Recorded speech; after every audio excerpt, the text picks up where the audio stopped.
আপনাকে আমরা সতর্ক করছি, এই ঈদকে পুঁজি করে কাউকে হয়রানি করার চেষ্টা করবেন না। আপনি কাকে বলবেন? এখানে কে বসে? ম্যানেজার, সিনিয়র যে ম্যানেজার, উনি কি এস আলমের ম্যানেজার নাকি লাল সবুজের ম্যানেজার? দুইটার ম্যানেজার। হ্যাঁ, এই উনার নাম, মোবাইল নাম্বারটা নিয়ে নাও তো। আমি যদি একটা ফোন পাই আশুলিয়া থেকে যে আপনারা বিআরটি এর রেটের চেয়ে বেশি বিক্রি করছেন, এই যে কার্ড নিয়ে গেলাম, কি হবে? ব্যবস্থা গ্রহণ হবে, কড়া ব্যবস্থা গ্রহণ করা হবে। আমি বুঝাতে পারছি? আজকে সতর্ক করছি, আমরা সবাইকে সচেতন করছি। কি করবেন?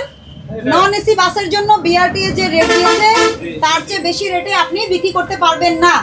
আমরা কেন আসলাম আজকে? সতর্ক করতে। কোরবানি ঈদকে সামনে রেখে কোনো ধরনের কারসাজি করার চেষ্টা করবেন না, ঠিক আছে? আর এগুলো কি অনলাইনে বিক্রি হয়?